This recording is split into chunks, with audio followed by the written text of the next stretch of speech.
గులాబీ బాల అందమైన బావా వాహ్ వాహ్. ఆవు పాలకు hi friends, welcome to EVC మస్తీ.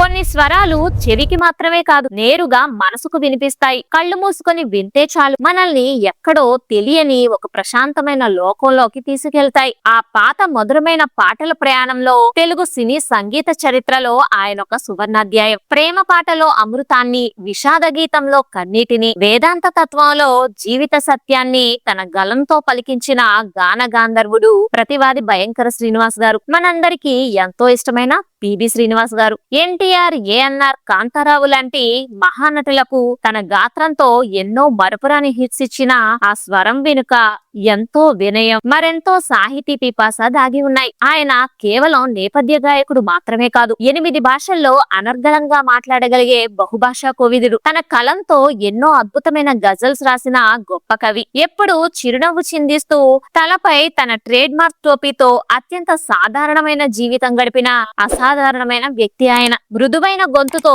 కోట్లాది మంది అభిమానుల హృదయాల్లో కొల్లగొట్టిన ఆ గానయోగి జీవిత విశేషాలను, ఆ అమృత స్వర ప్రయాణంలో ఎవ్వరికీ తెలియని ఎన్నో ఆసక్తికరమైన విషయాలను ఇప్పుడు తెలుసుకుందాం. తలపై ఒక మైసూరు పట్టు తలపాగా, జేబు నిండా రంగురంగుల పెన్నులు, ముఖంపై చెరగని చిరునవ్వు. సుమారు 4 దశాబ్దాల పాటు తెలుగు, కన్నడ, తమిళ, మలయాళ, హిందీ భాషల్లో 3000కి పైగా పాటలు పాడి కోట్లాది మంది శ్రోతల హృదయాలను ఉర్రు తొలగించిన ఆ మహనీయుని జననం నుండి అంతిమ శ్వాస వరకు జరిగిన ఎన్నో అద్భుతమైన ఘట్టాలను, ఆయన వ్యక్తిత్వంలోని ఎవ్వరికీ తెలియని అనేక సూక్ష్మ కోణాలను ఈ రోజు ఈ వీడియోలో మనం క్లియర్ గా తెలుసుకుందాం. అలాగే మన ఛానల్లో చాలా మంది సినీ ప్రముఖుల గురించిన వీడియోలు వస్తూనే ఉంటాయి.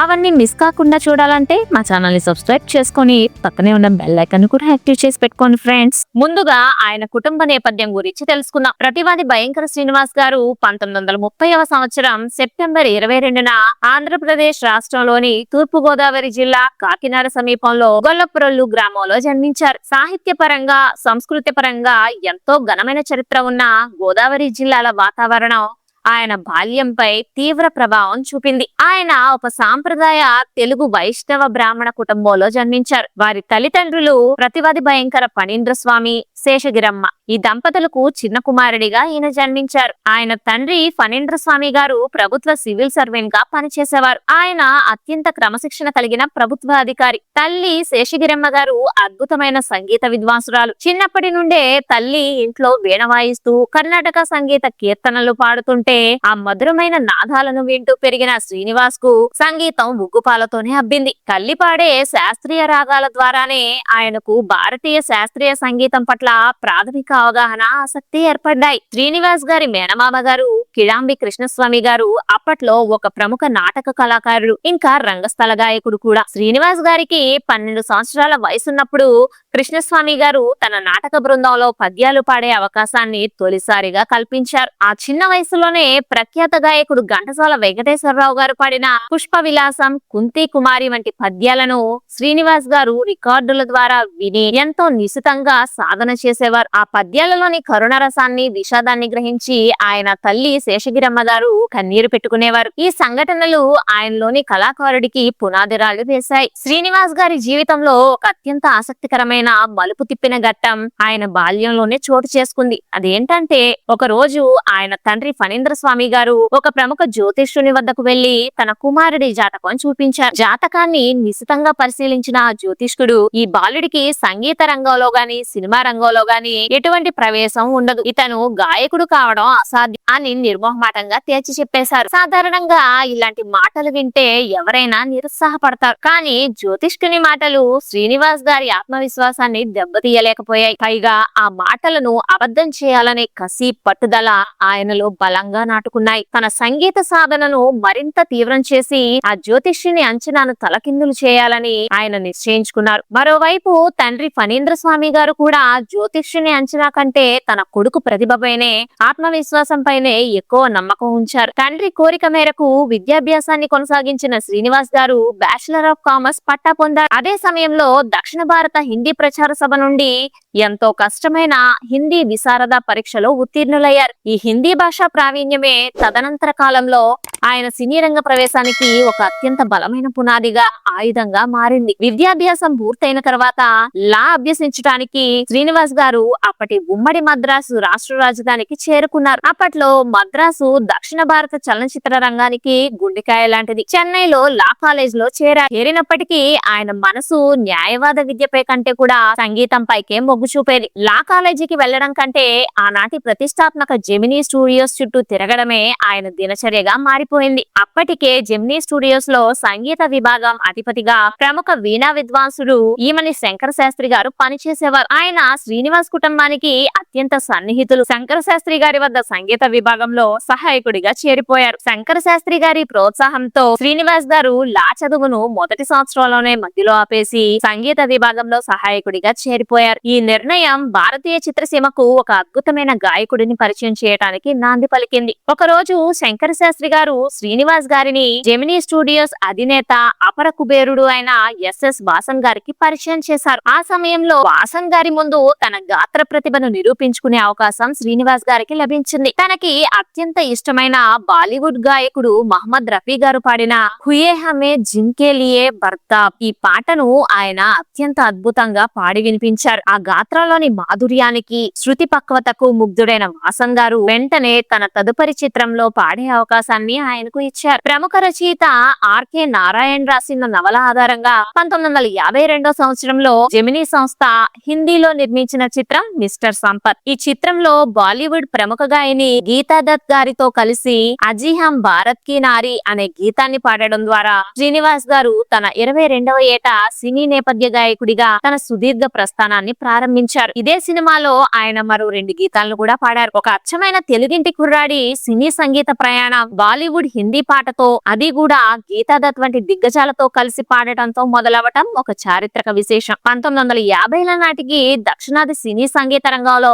ఘంటసాల వెంకటేశ్వరరావు గారు, టిఎం సుందరరాజన్ వంటి ఉద్దండుల హవా నడుస్తాం. వీరి గాత్రాలు అత్యంత గంభీరంగా హెచ్చు శృతిలో బలమైన శాస్త్రీయ సంగీత పునాదులతో నాటకీయతతో కూడి ఉండేవి. ఇటువంటి వాతావరణంలో శ్రీనివాస్ గారు తెరపైకి వచ్చి తనకంటూ ఒక ప్రత్యేకమైన వినూతనమైన శైలిని నిర్మించుకున్నారు. ఆయన గొంతు అత్యంత మృదువుగా ఉండేది, శ్రావ్యంగా కూడా ఉండేది. బేస్ తో కూడుకున్నది. ప్రేమ, విషాదం, సంతోషం, తాత్వికత ఇలా ఏ మానవ భావోద్వేగాన్నైనా అత్యంత సహజంగా శ్రోతల చెవిలో గుసగుసలాడుతున్నంత సున్నితంగా పలికించగల అద్భుతమైన ప్రతిభ ఆయన సొంతం. ఆయన గాత్రంలో ఎక్కడ ఆర్భాటం, అతిశయోక్తి కనిపించదు. పదాల ఉచ్చారణ అత్యంత స్పష్టంగా ఉంటుంది. ఒక రకమైన రొమాంటిక్ ఇంకా విషాదభరిత ఛాయలు ఆయన గొంతులో సహజంగానే నిక్షిప్తమై ఉండేవి. అందుకే ఆనాటి సంగీత దర్శకులు సున్నితమైన భావోద్వేగాలు, తాత్విక చింతన కలిగిన పాటలను కంపోజ్ చేసేటప్పుడు వారి మొదటి ప్రయారిటీ పిబి శ్రీనివాస్ గారికి ఇచ్చేవారు. ఒక పాత్ర యొక్క అంతరంగిక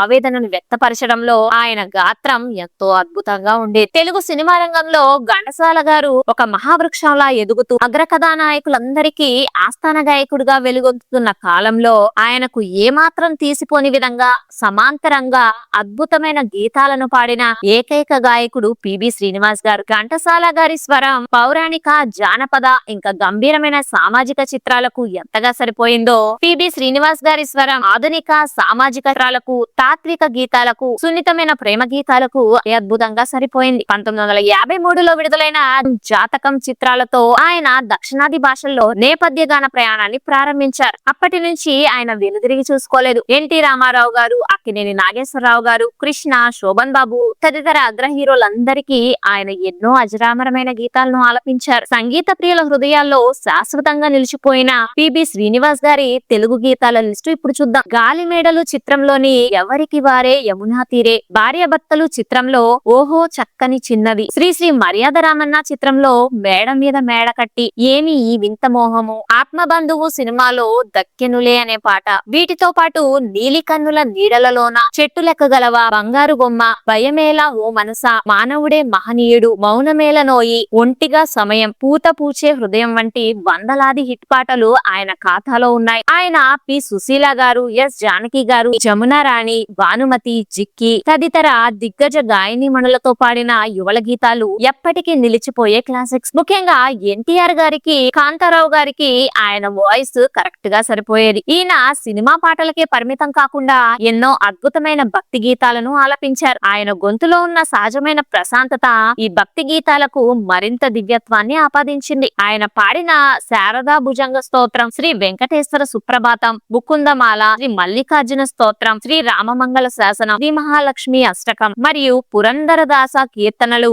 నేటికి ఎన్నో దేవాలయాల్లో, గృహాల్లో మారుమోగుతూనే ఉన్నాయి. ఆయన గొంతు శ్రోతలను దైవత్వపు అంచులను చేర్చుతుందని సంగీత విమర్శకులు సైతం కొనియాడారు. పిబి శ్రీనివాస్ గారి మాతృభాష తెలుగు అయినప్పటికీ కన్నడ చలనచిత్ర పరిశ్రమలో ఆయన స్థానం అత్యంత అద్వితీయం, ఇంకా అపూర్వం. Kannada Kanteerava super star doctor Raj Kumar కు ఆయన దశాబ్దాల పాటు ఆస్థాన గాయకుడిగా వెలుగొందారు. 1950ల నుంచి 70ల మధ్య భాగం వరకు రాజ్ కుమార్ కెరీర్ లో వచ్చిన 300కు పైగా హిట్ పాటల వెనుక పిబి శ్రీనివాస్ గారి గాత్రమే ఉంది. ఒక నటుడికి, గాయకుడికి మధ్య ఇంతటి అద్భుతమైన సమన్వయం బహుశా ప్రపంచ చలనచిత్ర చరిత్రలోనే అరుదు. ఈ అనుబంధం ఎంత గొప్పదంటే రాజ్ కుమార్ గారే స్వయంగా ఒక సందర్భంలో మాట్లాడుతూ, నేను కేవలం శరీరాన్ని మాత్రమే, నా గాత్రం పిబి శ్రీనివాస్ గారిదే అని బహిరంగంగా ప్రకటించారు. 1960లో వచ్చిన భక్త కనకదాసు చిత్రంలో పాగిలను తెరదు పాట ఆయన కన్నడ కెరీర్ ను శిఖరాగ్రాన నిలబెట్టింది. ఈ పాట కర్ణాటక సంగీత ప్రియులను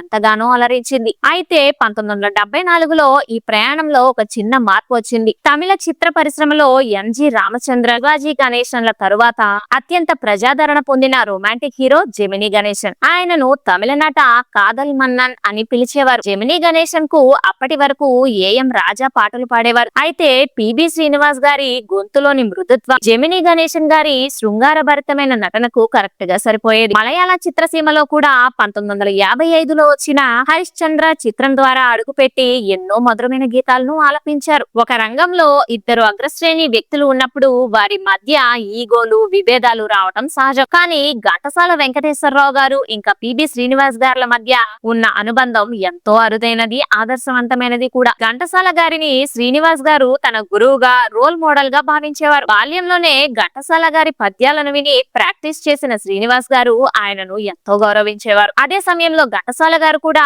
శ్రీనివాస్ గారి ప్రతిభను, వినయాన్ని గుర్తించి ఆయనను ఆప్యాయంగా తమ్ముడు అని పిలిచేవారు. ఒక దశలో ఘంటసాల గారు సైతం తన గాత్రానికి సరిపడని కొన్ని సున్నితమైన రొమాంటిక్ పాటలను శ్రీనివాస్ గారితో పాడించమని సంగీత దర్శకులకు సూచించినట్లు చరిత్ర చెబుతోంది. వారిద్దరూ కలిసి ఒకే గీతాన్ని ఆలపించిన ఘట్టాలు కూడా ఉన్నాయి. వారిద్దరి మధ్య ఆరోగ్యకరమైన, సృజనాత్మకమైన పోటీ ఉండేది తప్ప ఎన్నడూ వ్యక్తిగత విభేదాలు లేవు. 1981 సంవత్సరంలో ప్రముఖ దర్శకుడు మహేంద్రన్ గారు తెరకెక్కించిన నందు అనే తమిళ చిత్రంలో శ్రీనివాస్ గారు 2 అద్భుతమైన ఉర్దూ గజల్స్ రాశారు. కేసే కహూన్ కుచ్ కెహనా సకూన్, హమ్ హే అకేలే అనే ఈ 2 గజల్స్ అప్పట్లో సంగీత ప్రియులను ఎంతగానో ఆకట్టుకున్నాయి. ఆయన ప్రపంచ పరిణామాలను సైతం ఎప్పటికప్పుడు గమనించేవారు. 1969లో అమెరికా వ్యోమగాములు మొదటిసారిగా చంద్రుడిపై అడుగుపెట్టిన చారిత్రక ఘట్టాన్ని పురస్కరించుకొని ఆయన ఆంగ్లంలో ఒక సుదీర్ఘమైన అద్భుతమైన కవితను రచించారు. తనకు ఎవరైనా అభిమానులు లేదా ప్రముఖులు తారసపడితే వెంటనే అప్పటికప్పుడే వారిపై ఆంగ్లంలోనో తెలుగులోనో కవిత రాసి దానిని లామినేషన్ చేయించి కానుకగా ఇచ్చే అత్యంత అరుదైన, ఆప్యాయమైన అలవాటు ఆయనకుండేది. ఆయన ఎప్పుడు తన వెంట కాగితాల కట్టలు, ఫైళ్లు ఉంచుకునేవారు. కానీ వాటిని ఇతరులను తాకనిచ్చేవారు కాదు. దాదాపు 45 సంవత్సరాల పాటు చెన్నై నగరంలో నివసించారు. ఎక్కువగా వుడ్లాండ్స్ డైవ్ ఇన్ రెస్టారెంట్ లో ఉండేవారు. ప్రతిరోజు మధ్యాహ్నం బ్రిటిష్ కౌన్సిల్ లైబ్రరీకి వెళ్లి పుస్తకాలు చదివిన తర్వాత సరిగ్గా 3 గంటల సమయానికి ఆయన రెస్టారెంట్ కు చేరుకునేవారు. ఆయనకంటూ ఒక ప్రత్యేకమైన టేబుల్ శాశ్వతంగా రిజర్వ్ చేయబడి ఉండే. తలపై తన ట్రేడ్ మార్క్ పట్టు తాళపాగా, జేబు నిండా కనీసం 10 రంగుల పెన్నులు, పక్కన కాగితాల కట్టలతో ఆయన ఆ చెట్ల నీడలో ఆసీనులై ఉండేవారు. వయస్సు, హోదాతో నిమిత్తం లేకుండా తన దగ్గరకు వచ్చే ప్రతి సాధారణ అభిమానిని నవ్వుతూ పలకరించి ఆటోగ్రాఫ్లు ఇచ్చేవారు. అభిమానులతో పాటు తెలుగు, తమిళ, కన్నడ భాషల్లో గంటల తరబడి ముచ్చటించేవారు. ఆ హోటల్ ప్రశాంత వాతావరణంలోనే ఆయన అసంఖ్యాకమైన కవితలు, పాటలు రాశారు. తాను అత్యధిక పాటలు పాడిన జెమినీ గణేశన్ గారికి కూడా అక్కడ ఒక శాశ్వత గది ఉండేది. వారంతా కలిసి ఎన్నో పాటల చర్చలు అక్కడే జరిపేవారు. ఒక నిజమైన కళాకారుడికి దక్కే అసలైన పురస్కారం ప్రజల అభిమానమే అయినప్పటికీ పిబి శ్రీనివాస్ గారి విశిష్ట సేవలకు, ఆయన సంగీత ప్రపంచానికి చేసిన సేవలకు గుర్తింపుగా వివిధ రాష్ట్ర ప్రభుత్వాలు, సాంస్కృతిక సంస్థలు సంస్థలు ఎన్నో ప్రతిష్టాత్మక అవార్డులతో ఆయనను సత్కరించాయి. అందులో కొన్ని కన్నడ రాజ్యోత్సవ ప్రశస్తి, తమిళనాడు రాష్ట్ర ప్రభుత్వం నుంచి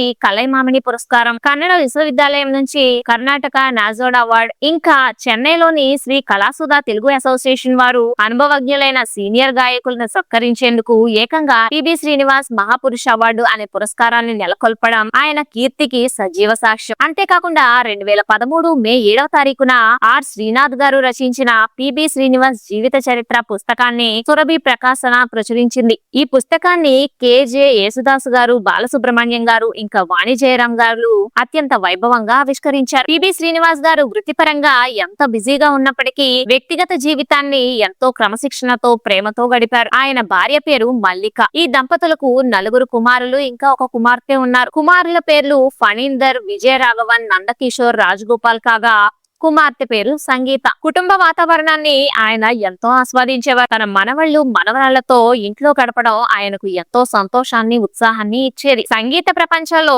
ఎన్నో వసంతాలు చూసిన ఆ పండుటాకుకు కూడా సెలవు తీసుకునే సమయం ఆసన్నమైంది. తన జీవిత చిరమాంకం వరకు సంగీతాన్ని, సాహిత్యాన్ని శ్వాసించిన ఆ మహాగాయకుడు 2013 ఏప్రిల్ 14వ తేదీన ఆదివారం నాడు చెన్నైలోని సిఐటి నగర్ లోని తన స్వగృహంలో తీవ్రమైన గుండెపోటుతో కన్నుమూశారు. అప్పటికి ఆయన వయసు 82 సంవత్సరాలు. ఆయన మరణ వార్త విన్న యావత్ దక్షిణ భారత చిత్ర పరిశ్రమ శోకసంద్రంలో మునిగిపోయింది. అప్పటి ఆంధ్రప్రదేశ్ ముఖ్యమంత్రి ఎన్ కిరణ్ కుమార్ రెడ్డి గారు, తమిళనాడు ముఖ్యమంత్రి జె జయలలిత గారు, తమిళనాడు గవర్నర్ కె రోసయ్య తదితరులు ఆయన మృతి పట్ల తీవ్ర సంతాపం వ్యక్తం చేస్తూ సినీ రంగానికి ఆయన చేసిన విశేష సేవలను కొనియాడారు. ఆధునిక సాంకేతికత ఏమాత్రం లేని ఆ రోజుల్లో, ఎటువంటి ఆటో ట్యూన్లు ఆసరా లేని ఆ కాలంలో కేవలం తన సహజ సిద్ధమైన మృదువైన వాయిస్తో మనుషుల హృదయాల లోతుల్లోకి చొచ్చుకొని పోయిన ఆ గానగాంధర్వుని నేడు మన మధ్య లేకపోవచ్చు. కానీ రేడియోలో ఆన్ చేసిన, యూట్యూబుల్లో పాత పాటలు వెతికిన, ఆయన పాడిన